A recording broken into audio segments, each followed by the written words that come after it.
रात को जब मैं नहाने जाती हूँ तो अब दरवाज़ा पूरा बंद नहीं करती, बस एक छोटा सा गैप छोड़ देती हूँ। मुझे पता है वो हॉल में बैठा टीवी देखने का नाटक करता है, पर उसकी नज़र बाथरूम के दरवाजे पर रहती है। मैं अंदर साबुन लगाते वक्त ज़ोर ज़ोर से गुनगुनाती हूँ ताकि उसे पता चले मैं अंदर हूँ। कभी कभी जानबूझकर लाइट जलती छोड़ देती हूँ ताकि साया दीवार पर पड़े। हेलो दोस्तों, मेरा नाम है राधा। उम्र हो गई है पूरी 42 की, पर जब गांव से शहर आई थी ना, तब भी लोग पीछे पड़ जाते थे। आज भी पड़ते हैं। लोग कहते हैं राधा भाभी तो आज भी 32 से ज़्यादा नहीं लगती। मैं हंस देती हूँ पर अंदर से मज़ा आता है। कमर अभी 28 से 29 की है। साड़ी का पल्लू मेरे हाथ से ज़्यादा खुद ही फिसलता रहता है और चलती हूँ तो लोग कहते हैं अरे भाभी की चादर में तो कुछ और ही बात है।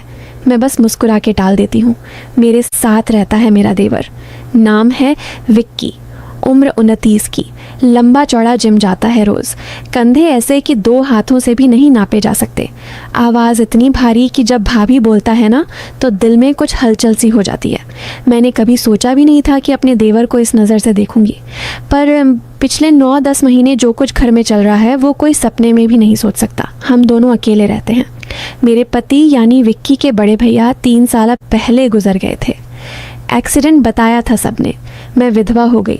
ससुर सासुर भी नहीं रहे, बस मैं और विक्की। एक ही मकान में 2 कमरे, एक किचन, एक ही छत। शुरू में तो सब नॉर्मल था। मैं भाभी, वो देवर, पर धीरे धीरे पता नहीं कब बातें बदलने लगी। सुबह उठती हूँ तो विक्की बिना बनियान के बालकनी में खड़ा सिगरेट पीता रहता है। पीठ पर पसीना चमकता है। मसल्स ऐसे उभरे रहते हैं जैसे अभी फट जाएंगे। मैं चाय ले जाती हूँ तो वह मुड़ता है। आंखें मेरी साड़ी के पल्लू पर टिक जाती हैं। पहले तो मैं झेप जाती थी, अब जानबूझकर पल्लू थोड़ा और ढीला छोड़ देती हूँ। वो हंसता है और बोलता है भाभी तुम दिन ब दिन और ख़तरनाक होती जा रही हो। मैं हंस के कहती हूँ अरे देवर जी, तुम भी तो दिन ब दिन और भारी होते जा रहे हो। कुछ तो रहम करो हम विधवाओं पर। वो पास आता है।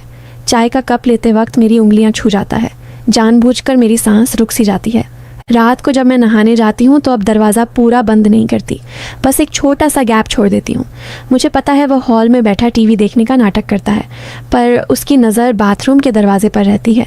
मैं अंदर साबुन लगाते वक्त ज़ोर ज़ोर से गुनगुनाती हूँ ताकि उसे पता चले मैं अंदर हूँ। कभी कभी जानबूझकर लाइट जलती छोड़ देती हूँ ताकि साया दीवार पर पड़े। एक दिन तो हद ही हो गई। मैं नहा के निकली सिर्फ पेटीकोट और ब्लाउज में, बाल गीले। विक्की सोफे पर लेटा था। मैंने उसकी वाइट शर्ट उठाई जो सोफे पर पड़ी थी और पहन ली। बटन नहीं डाले, बस 2 बटन नीचे से बंद किए। शर्ट मेरी जांघों तक भी नहीं आ रही थी।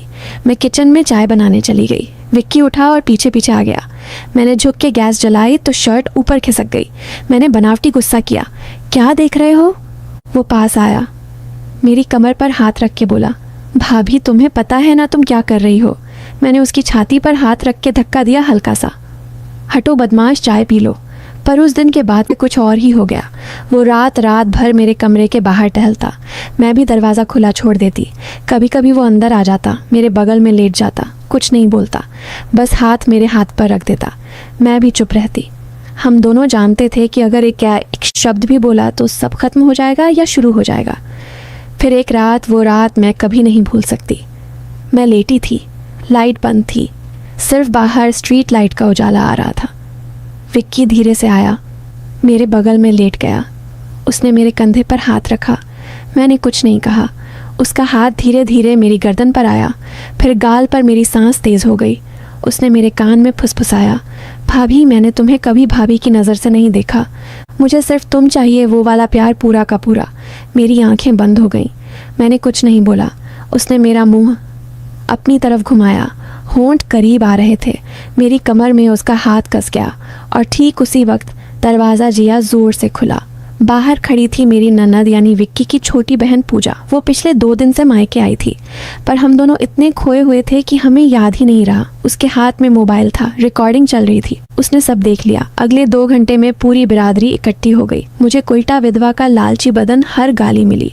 विक्की चुप रहा। मुझे घर से निकाल दिया गया, सामान भी नहीं ले जाने दिया। मैं एक ऑटो में बैठी और शहर के उस कोने में पहुंची जहां कोई मुझे जानता तक नहीं था। किराए का एक छोटा सा कमरा लिया। दिन रात रोती, खाना बंद, सोचती अब मर ही जाऊंगी। विक्की गायब, फ़ोन नहीं उठाता। मैंने सोचा वो भी शर्मिंदा है।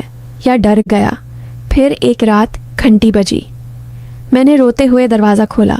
सामने खड़ा था विक्की, हाथ में एक पेन ड्राइव, आंखें लाल। उसने घुटने पर बैठते हुए कहा, भाभी अब सुन लो, रोना बंद करो। वो अंदर आया। मैं अब भी रो रही थी। उसने पेन ड्राइव मेरे हाथ में दी और बोला, ये देखो, और फिर मुझे गाली देना। मैंने लैपटॉप खोला। उसमें ढेर सारी वीडियो थी, मेरे नहाते वक्त की, पल्लू गिराते वक्त की, रात को बेड पर लेटे हुए हम दोनों की, सब कुछ। मैं चीख पड़ी, यह तूने बनाई? वो बोला, हाँ मैंने बनाई, और पूजा को पैसे देकर कहा था कि ठीक उसी वक्त दरवाज़ा खोलना जब मैं तुम्हारे सबसे करीब आऊँ। सब प्लान था भाभी, सब। मैंने उसका कॉलर पकड़ लिया। क्यों किया तूने ऐसा? वो रोने लगा। बोला, क्योंकि तुम्हारी जान को खतरा था। तुम्हारा पुराना बॉयफ्रेंड राजू, वो तुम्हें मारने वाला था। उसने भैया का एक्सीडेंट नहीं होने दिया था, कत्ल किया था। मुझे सारे प्रूफ मिल गए थे। वो पिछले 1 साल से तुम्हारे पीछे पड़ा था। मैंने उसे मैसेज किया, अब राधा मेरी है, ये वीडियो देख, अगर ज़िंदगी प्यारी है तो हमेशा के लिए गायब हो जा। उसने वीडियो देखे, डर गया। आज वह देश से बाहर है, कभी लौटने की हिम्मत नहीं करेगा। मैं सन्न रह गई। वो बोला, पर तुम्हें सच कभी नहीं बताना था, इसलिए मैंने खुद को और तुम्हें दुनिया की नज़रों में गिरा दिया ताकि तुम सुरक्षित रहो। मैंने सोचा था तुम मुझे हमेशा के लिए गाली देती रहोगी, पर तुम जिंदा रहोगी। मैं कुछ बोल नहीं पाई, बस उसे गले लगाकर रोने लगी। उस रात हम दोनों रोते रहे, पर इस बार खुशी के आंसू थे। आज हम फिर उसी घर में हैं। दुनिया आज भी मुझे गाली देती है, पर हमें कोई फ़र्क नहीं पड़ता, क्योंकि हम जानते हैं जो बाहर से सबसे गंदा लग रहा था वही सबसे पवित्र था। मैं कुछ बोल नहीं पाई, बस उसे गले लगा के रोने लगी। उस रात हम दोनों रोते रहे, पर इस बार खुशी के आंसू थे। फिर विक्की ने मेरे कानों में बहुत धीरे से कहा, भाभी एक आखिरी सच और बाकी है। वो सुनने के बाद तुम चाहो तो मुझे गोली मार देना। मैं हटी, उसका चेहरा देखा। उसकी आंखें अब भी गीली थीं, पर अब उनमें डर था। मैंने पूछा, अब और क्या बचा है विक्की? वो ज़मीन पर बैठ गया, हाथ जोड़ लिए। बोला, भाभी राजू ने भैया का कत्ल नहीं किया था, मैंने किया था। मेरा दिल एकदम रुक सा गया। मैं पीछे हटी, मेरी पीठ दीवार से टकराई। वो रोते हुए बोला, 3 साल पहले जब भैया जिंदा थे मैं सिर्फ 26 का था। मैं तुम्हें देखता था, रोज़ देखता था। भैया के सामने हंसती थी तुम, मेरे सामने आंखें झुका लेती थी। मुझे पता था तुम्हें भी कुछ कुछ लगता है, पर भैया थे ना, बीच में दीवार। एक रात मैंने भैया को शराब पिलाई, बहुत पिलाई। फिर उनकी गाड़ी में ब्रेक फेल कर दिया। सुबह न्यूज़ आई कि एक्सीडेंट हो गया। सब ने कहा किस्मत, पर मैं जानता था मैंने किया ताकि तुम मेरी हो सको। मैं चीखी नहीं, बस खामोश हो गई। वो आगे बोला, राजू को मैंने ही फंसाया था। उसका तुमसे पुराना अफेयर था ना, मैंने उसी को इस्तेमाल किया। प्रूफ बनाए, धमकी दी, सब मेरे प्लान का हिस्सा था। पिछले 9 महीने जो फ्लर्टिंग, जो वीडियो, जो पूजा का आना, सब मैंने इसीलिए किया ताकि तुम मेरे साथ रहने को मजबूर हो जाओ। तुम्हें कभी कोई ख़तरा नहीं था भाभी, खैर आकर मैं था। मैंने तुम्हें अपने लिए आज़ाद करवाया, पहले भैया को मार के, फिर दुनिया से बदनाम करके। मैंने उसकी आंखों में देखा, अब उनमें पागलपन था।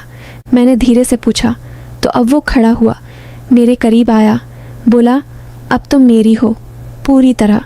दुनिया भी मान चुकी है कि तुम मेरे साथ हो, अब पीछे मुड़ने की कोई राह नहीं। मैंने मुस्कुरा दी। पहली बार उस रात मैंने सच में मुस्कुराया। फिर मैंने अपना फ़ोन निकाला जो पिछले 10 मिनट से रिकॉर्डिंग पर था। उसकी सारी कबूलियत, उसकी सारी सच्चाई सब रिकॉर्ड हो चुकी थी। मैंने फ़ोन उसकी तरफ बढ़ाया और बोली, विक्की तुम भूल गए, मैं विधवा हूँ पर मूर्ख नहीं। जब तुमने पेन ड्राइव दी थी ना, उसी वक्त मुझे शक हो गया था, इसलिए मैंने पुलिस थाने में पहले ही कॉल कर दी थी। बाहर गाड़ी खड़ी है, इंस्पेक्टर अंदर आने ही वाला है। दरवाज़ा खुला, 2 पुलिस वाले अंदर आए। विक्की के हाथ में हथकड़ी लगी। मैंने उसकी आंखों में देखा और आखिरी बार बोली, तूने मुझे आज़ाद करने के लिए मेरे पति को मारा था। मैंने तुझे सज़ा दिलाने के लिए खुद को बदनाम होने दिया। अब सच में मैं आज़ाद हूँ। वो कुछ बोलता उससे पहले पुलिस उसे ले गई। आज मैं अकेली हूँ, पर सच में अकेली। दुनिया आज भी मुझे गाली देती है, पर अब मुझे कोई फ़र्क नहीं पड़ता, क्योंकि अब मेरे पास एक सच है जो मैंने खुद लिखा। बोलो दोस्तों, कौन जीता? तो सुनो दोस्तों, जो मैंने आज तुम्हें अपनी ज़ुबानी सुनाया, यह सिर्फ एक कहानी नहीं थी। ये मेरी ज़िंदगी का वो काला सफ़ेद सच था जो मैंने पहली बार किसी के सामने रखा। अब मैं चुप नहीं रहूँगी। अब हर हफ्ते ऐसी ही एक सच्ची सी लगने वाली कहानी जो दिल को हिला दे, दिमाग को चकरा दे और अंत में सच का वो तमाचा मारे कि तुम रात भर सो ना सको, वो मैं तुम तक पहुँचाती रहूँगी। नाम रखा है मैंने अपनी इन कहानियों का, गीता की गुप्त कहानियाँ। अगर तुम्हें आज का ये झटका पसंद आया, अगर तुम भी चाहते हो कि हर बार मैं तुम्हारे लिए ऐसा ही तूफान लाऊं, तो अभी नीचे लाल वाला सब्सक्राइब बटन दबा दो, घंटी को ऑल पर कर दो और इस वीडियो को लाइक और शेयर कर दो अपनी हर उस दोस्त के साथ जिससे लगता है कि वह सच झेल सकता है, क्योंकि अगली कहानी उससे भी ज़्यादा खतरनाक होने वाली है। मिलते हैं अगले हफ्ते, तब तक अपना ख्याल रखना। और हाँ, रात को अकेले में दरवाज़ा ज़रा ठीक से बंद करके सोना।